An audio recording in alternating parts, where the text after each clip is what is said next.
So, Russia decided to invade Ukraine. Yeah, this looks fun. This has been exciting, of course, to say the least, terrifying, and is what it is. And I have previously said in the past that I don't care in the sense of, like, I don't have the expertise to talk about such topics in a way of, like, geopolitical analysis or military analysis. People have asked for those sort of things. I know I can't compete. So I thought I'd start off just by mentioning some YouTube channels that, I don't know if they have the analysis either, but I just like them. So let's just mention these here. So the first one, of course, being Caspian Report for geopolitics. Go and check him out. And the next one being Binkov's Battlegrounds, which I love. It's a little puppet that he plays. So that's the military stuff, and they do seem to know their stuff. So in case you want those sort of things, give it a shout out to those. But also, as we go through all of this, we have to keep in mind that there is a lot of misinformation. Yeah, deliberate propaganda, deliberate disinformation, just idiots posting clips from computer games, you name it. There is a lot of nonsense out there. People having fun as well. There is also going to be people mistakenly making propaganda as well, or misidentifying things. So I'm going to try and do my best here, but please no shoot. Gonna do what we can. There's also obviously going to be a lot of psyops/gay ops, as they are colloquially referred to, going on from both sides. But one of the things to mention, because we had the Binkov's Battlegrounds up there with the map of Ukraine, because apparently Carl was watching some video of Americans trying to identify where Ukraine is on a map. The majority of Americans could not find Ukraine on a map of the world. That's very encouraging. Apparently 1/3 could not find Ukraine on a map of Ukraine either, so I don't know what that was about. But let's go to the next one, which sort of people who can't find Ukraine are Nancy Pelosi, to start off with. So this was her before the invasion, responding to questions, and she said that if you look at a map, you see Hungary, and you see how encircled it is. She was thinking of Ukraine. At least we hope she was thinking of Ukraine. Doesn't know where Ukraine is. Fantastic. And yeah, a lot of these people are a joke. Yes. And if we go forward, we can see another person who's a bit of a joke, especially right now. So as you can see there, a tweet from Joe Biden, where he's talking about the Vladimir Putin doesn't want me to be president because he doesn't want me to be the nominee, because I'm going to stand toe-to-toe with him. And if we go to the next image, Russia begins full-scale invasion of Ukraine. Oh, that didn't age well. No, there are going to be a lot of takes that didn't age well Yeah. throughout all of this, of course. If we go to the next one, we can also see a speech from Joseph R. Biden, Joe Biden, in which he gave a big old speech in which he said he's going to do sanctions. Good old ratio, as John points out as well. Big up to the dislikers in the chat. The Biden disrespecters. Yeah, so sanctions. All of the reporters were asking how is sanctions going to stop the tanks, and he said it won't. So there's that. But okay, I mean, this is what you kind of expected. I'm glad that I only made one prediction in all of this. I tried to stay away from that. Okay. My prediction was that if the Ukrainians did get full invaded, the West wouldn't die for Kiev. And yay. I was at least right about that, even though it's horrifying. Well, there's a long history. There's a famous quote which has been floating around the airways from Henry Kissinger, I think it is, which is, to be America's enemy is dangerous, but to be America's friend is fatal. And if you think about that, well, I mean, you could bring up the British Empire, but South Vietnam, Iraq, a Republic of China, and now Ukraine. Yeah. There have been some examples. Yeah. The sayings don't come from nowhere. I know. So, as you can see, big old dislikes. I did watch a lot of this. It was just him emotionlessly reading a script about how Putin was bad and had no good reason for doing this, which implies that if he did have a good reason, he could go ahead. I don't know what that point was. But whatever. It was meh, not really noteworthy almost, and that's reflected by the dislikes and the general unpopularity of the man. So that's Joseph R. Biden. Vladimir Vladimirovich Putin, of course, had his own speech on the whole matter, and as you can see, the New York Times are pulling it here. We're going to give this a listen because I've got it. It's in foreign, so we'll try and talk about it afterwards for those listening. Okay. But let's play. Народные республики Донбасса обратились к России с просьбой о помощи. В связи с этим, в соответствии со статьей 51 части 7 Устава ООН, санкции Совета Федерации России и во исполнение ратифицированных Федеральным собранием 22 февраля сего года договоров о дружбе и взаимопомощи с Донецкой Народной Республикой и Луганской Народной Республикой, мною принято решение о проведении специальной военной операции. Ее цель – защита людей, которые на протяжении 8 лет подвергаются издевательствам, геноциду со стороны киевского режима. Кто бы ни пытался помешать нам, а тем более создать угрозы для нашей страны, для нашего народа, должны знать, что ответ России будет незамедлительным и приведет вас к таким последствиям, с которыми вы в своей истории еще никогда не сталкивались. Мы готовы к любому развитию событий. It's obviously more conversation there. For those listening, we should go through. So he says that the Donetsk People Republic asked for their support, which therefore he's conducting special military operations. This is very flowery language for an invasion. They asked us for support, so we invaded the entire country. Okay. Well, so this is the second speech he gave, and he gave a much longer speech on Monday evening, which I watched in full. I dug out the full speech because all the Western media, of course, has been taking excerpts, which you can't really rely on very much.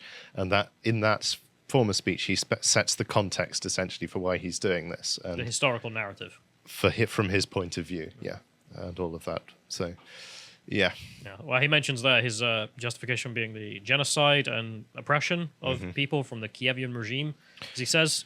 And then anyone who interferes should not, because we are ready for anything. Yeah, I mean, genocide is massively overstating it as far as anyone can determine. Like, there has been a proxy war, limited conflict, blah, blah, blah. Genocide, I don't think so. Yeah, it's pretty obvious. It's just kind of like, let's throw any old thing at it.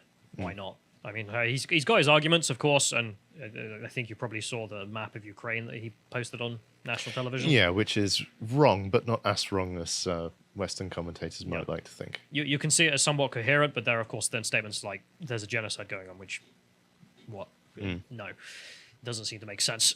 Anyway, but that's Vladimir's speech. But there's also a lot of other reminiscing going on right now that I thought we'd go and check out, because a lot of clips are being brought back up, because they always are, of things that age well or poorly.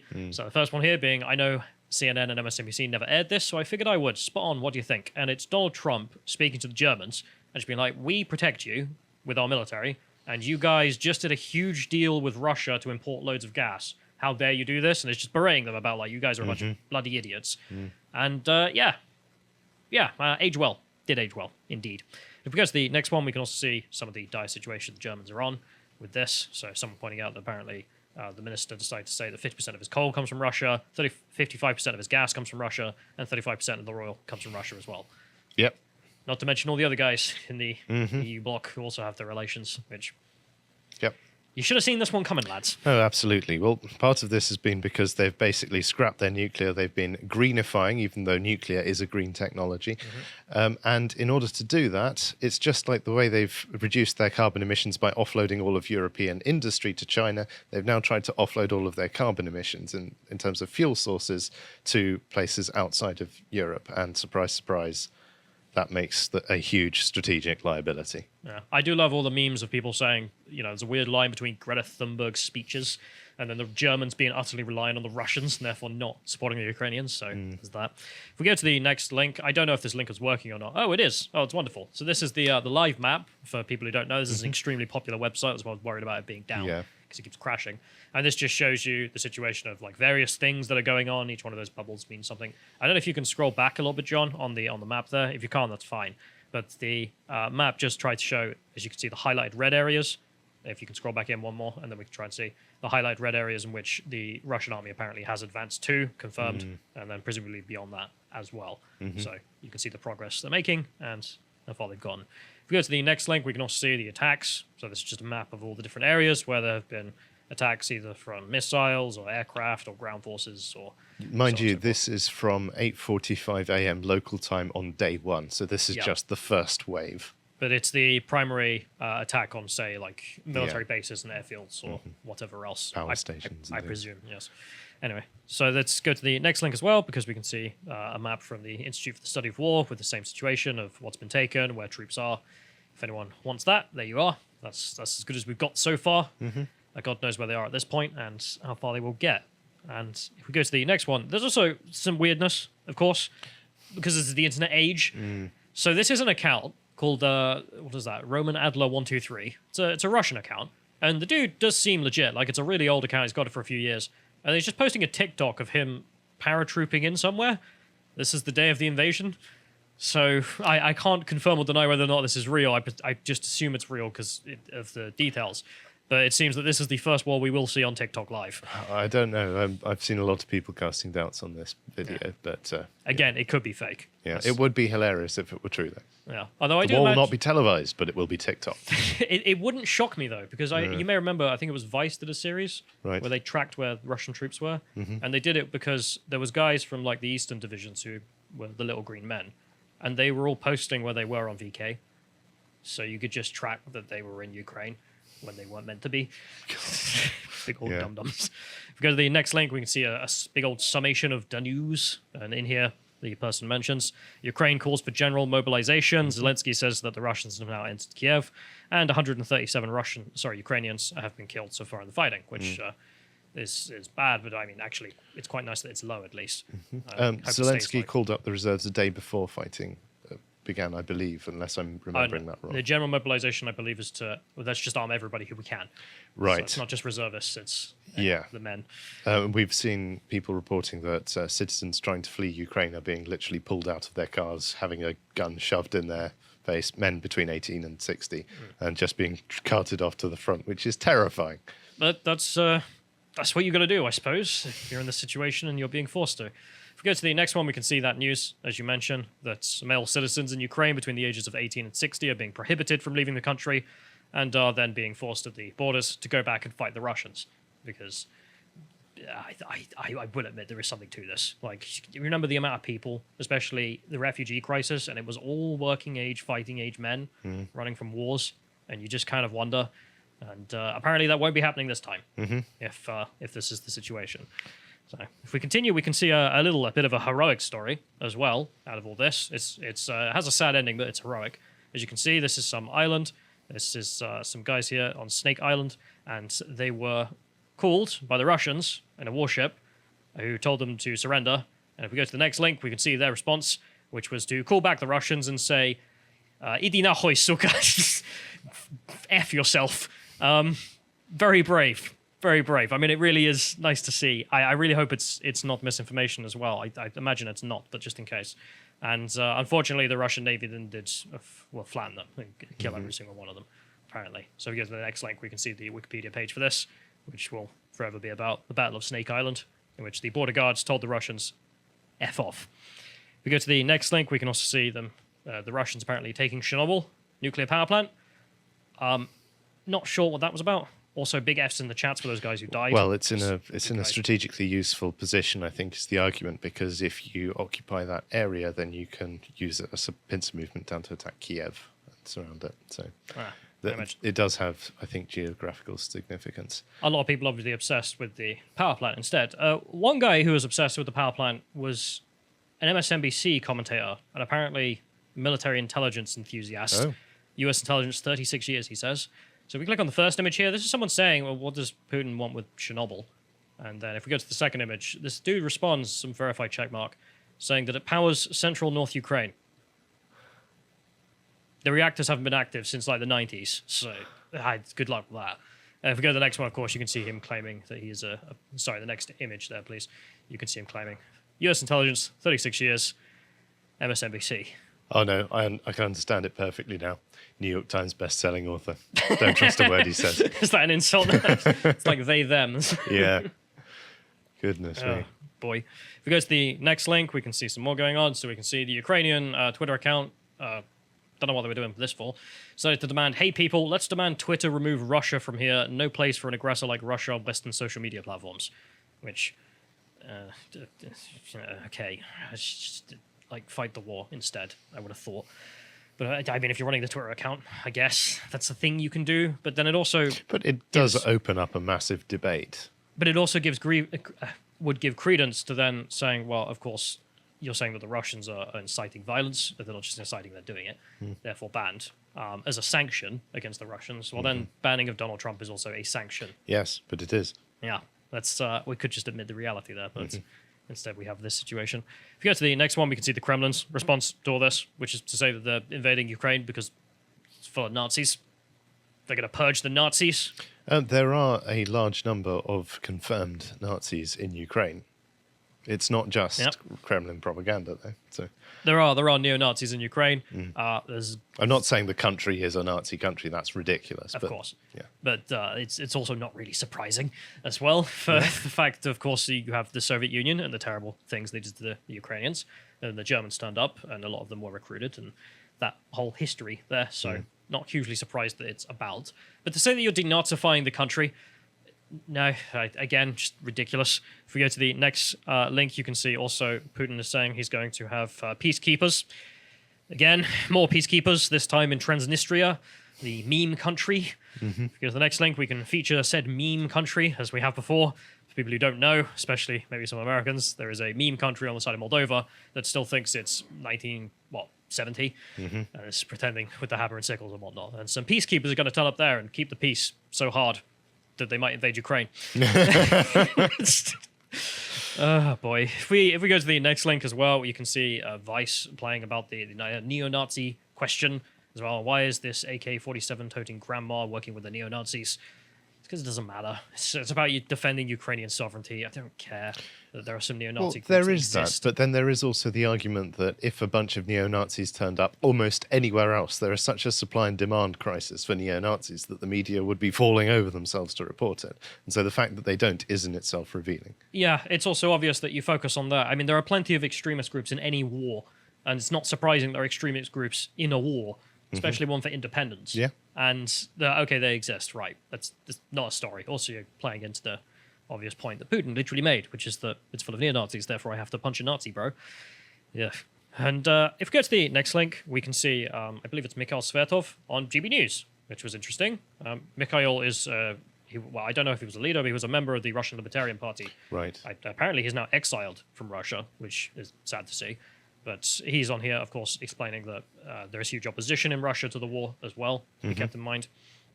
And the fact that the idea of denazification is mad. So if we go to the next link, we can also see Mikhail talking about this. I messaged Mikhail as well to ask him about the situation in Russia because I'm not there. Yeah. So, and he said that because I thought the rhetoric from Putin on peacekeepers and denazification was just him mocking the West. Right. And one would assume so. Mikhail said that no, unironically, he seems to have lost his marbles Oh. and sincerely believes that it's full of Nazis and he needs to defend Russia from the Nazi question. So, okay, it's worrying to know that he may actually be that mad.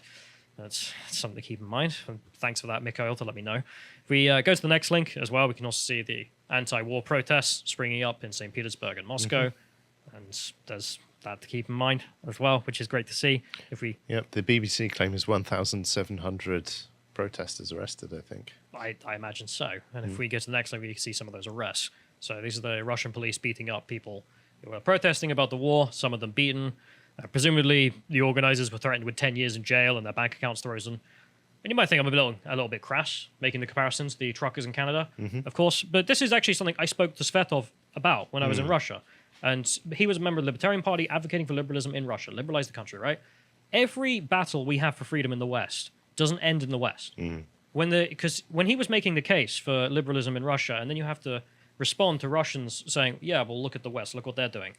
It's not untrue as well. Yeah, so the authoritarianism of Trudeau in Canada just entirely undermines the freedom and democracy movements in places like Russia, is what you're saying. You don't just harm Westerners, you harm the freedom movement and Yeah, our because allies it's abroad. openly and blatantly hypocritical. Yeah. If you wonder why they have such a struggling time in such countries, it's not just because of the repression, but also these events as well, we should keep in mind. And if we go to the next one, Svetov also makes the point that plenty of people oppose Putin in this tweet because there was some Yankees, and I'm not going to get the tweet up because the guy, I don't know if he was just fishing for attention or what. But there's some Yankee accounts saying that do Russians have no shame about all of this? And it was just like, are you kidding me? So Svetov says, really, why didn't the Russians just stop Putin? Because Putin's troops have long occupied Russian cities. Because Putin oppositionists are killed near the walls of the Kremlin and poisoned with military substances. Anyone who blames the war on the people and not the nomenclature is working for Putin. Which is a fair point as well. If we continue on this line, we can see everything else. So we can see, speaking of the West, about all of this, let's go and check out what the West is up to. In the meanwhile of a war breaking out, and it's not good. It's cringe. It's big old cringe. This is just the military side I want to focus on. So Tatiana McGrath making a joke here, which is, with our superior commitment to diversity and inclusion, Putin doesn't stand a chance. Haha, good joke. It's kind of annoyingly not funny, though, because it is also the reality of our militaries. Well, you don't want to go too far because our militaries are still very capable, and people make the mistake in thinking that we are harmless instead of just spineless. Absolutely. But still, it's not good seeing this stuff. Ideological indoctrination is no replacement for military exercise. Yeah. And that's the point I'm going to try and make here. So if we go to the next few links, so if we go to this one, we can see this is just stuff I found on the RAF's Twitter feeds in the middle of all this, what they were posting. Oh my god! And it's just like a guy outside the Ministry of Defense. He's got his little rainbow lapels. Ooh. And then there's another one where there's a jet with rainbows all over it, and the Royal Air Force have changed their flag to rainbows because LGBT History Month this February.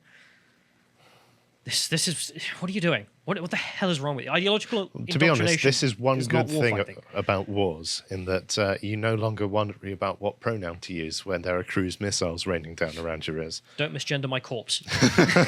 If we go to the next one, you might think I'm exaggerating. We have featured this before. I'm not. It really is that bad. Mm-hmm. We got this from some guy in the RAF who sent us this image. I won't name him, of course, saying that they have to learn these common pronouns. They, them, she, her, her, blah, blah, blah, blah, blah. It goes on.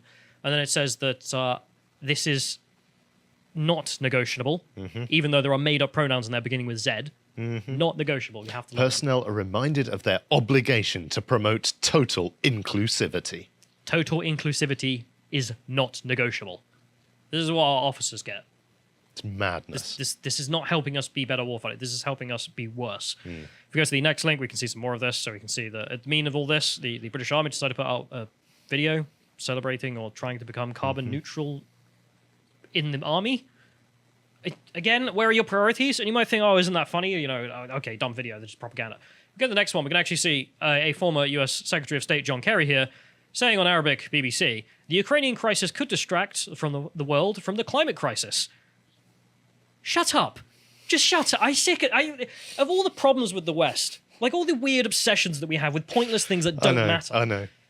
It's infuriating, and it is most apparent right now. I think so. It's not just him; it's also NATO itself. Okay. Who decided to put out some propaganda in the middle of all this. Titania McGrath, you're not joking. Like, Yeah.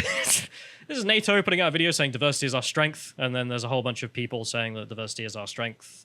We are better because of this and that. And it's just, again, stop. It's really, ideological indoctrination is not a replacement for exercise. If we go to the next link as well, we can see the Western political response. We will get into the cringe in a bit. Just want to mention, we are using our tactical cringe, the West's finest weapon, Oh no. against Putin. Well, I think that might start a genuine nuclear conflict. To be honest, I don't know. We could check up his Twitter account to see if he said the N-word in the past. Ooh, Putin be worried. No, it's stupid. This person is particularly stupid. But then I thought I'd check in on Western nostalgia at the moment as well, because some things are also aging like fine wine. This is a speech from Nigel Farage in which he was... one of the big Brexit debates in 2016. Right? Yeah, and this is where he's challenging the Prime Minister and the Deputy Prime Minister, I believe it was at the time, about a debate. And he makes the point back in 2016. He says, look, I'm not pro-Russia in any sort of sense, not pro what's going on, but our expansion into the East is going to cause an easily avoidable war. And yeah, looking a lot like nostalgia. I can see why he's aging well there. If we continue, we can go to other people who have nostalgia, this time for Donald Trump, saying, I miss whatever foreign policy strategy this was. Don't you? North Korean leader Kim Jong-un just started the nuclear button is on his desk at all times. Will someone from his depleted and food-starved regime please inform him that I too have a nuclear button, but mine is much bigger and more powerful than his, and my button works. Who doesn't miss Trump? How can you not? And then if we go to the next one, we can see that, that strategy versus whatever the hell this is, which is, we have interests in Ukraine, specifically my son and his corruption. And again, as Tim points out, the fact that Biden's move was to fire the guy looking into corruption instead of dealing with it. If we move on, I thought we'd also end off with some memes, because it is, of course, a very serious situation, Yes. but let's not lose sight of some humor, because life is short. And we'll start off with a bit of a gross one, but as you can see here, this is the flight traffic over Europe right now, which avoids Ukraine. I like that fun. Oh, the internet. Let's go to the next one. We have a nice another meme here. Someone pointing out the one for the pianist. Don't shoot, I'm retarded. Prove it. CBS News says the US economy has been hit with increased gas prices, inflation, and supply chain issues due to the Ukrainian crisis. No, it hasn't. No. Shut up. This was happening before. It's because of your government policies. We go to the next one. We can see another flight path meme. This one being a Leroy Jenkins moment as Air India bravely goes into the big gap in the sky. Wait, what? I guess someone didn't tell them. They were just like, I don't care. I want to save on the fuel. And if we continue, if we can go to the next one as well, we can see John posted this good meme as well. You can see Russian tanks versus US tanks right now. I mean, we do joke. I love the shortened barrel. That's the best part. I mean, I feel it should be an Apache attack helicopter, but there we go. Sexually identifies attack helicopter would be good right now. Boy, so there's that. If you go to the next one, we're going to see some memes on the Russian side, but this time in reality. This is a tank with the Russians. Is that the Soviet flag on the top there? Flying a Soviet flag. It's got the markings that it's on the Russian side of the invasion. It's just like Dukes of Hazzard of the East over here. Just, oorah! Going through. We go to the next one. We can also see another meme, a living meme.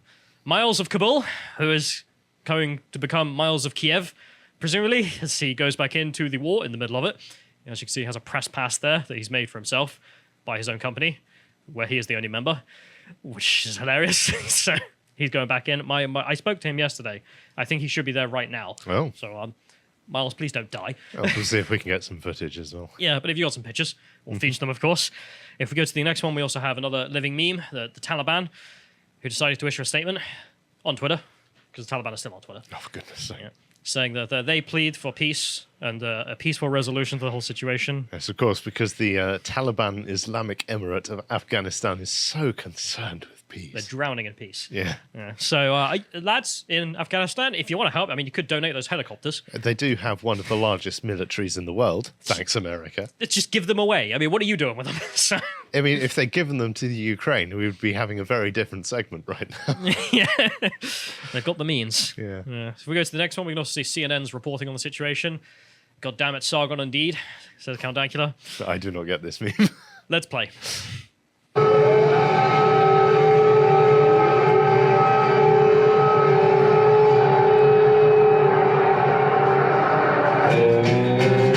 a little bit of chicken fried. Cold beer on a Friday night. A pair of jeans that fit just right. I know we talk a lot about the world looking cyberpunk dystopia, but that really is on the money. It is, yeah. Here's air raid sirens in Kiev, but also Applebee's. I know you don't get the meme. The meme is that Sargon used to work at Applebee's, and therefore it's his fault. I see. Thing. There's some other people making, of course, some Nagasaki memes in response. The news reporting on Nagasaki, and then that turns into an Applebee's advert as well. But anyway, that's the absolute S show that has been Ukraine. If you enjoyed that section from the podcast of the Lotus Eaters, you can go to lotuseaters.com to subscribe to get access to all the premium content we have on the site, such as the premium hangouts we sometimes do, this one between Carl and John, on why woke remakes are absolutely awful. And if you want to follow Carl, you can also follow him on Getter at Carl Benjamin on Getter. Thank you and goodbye.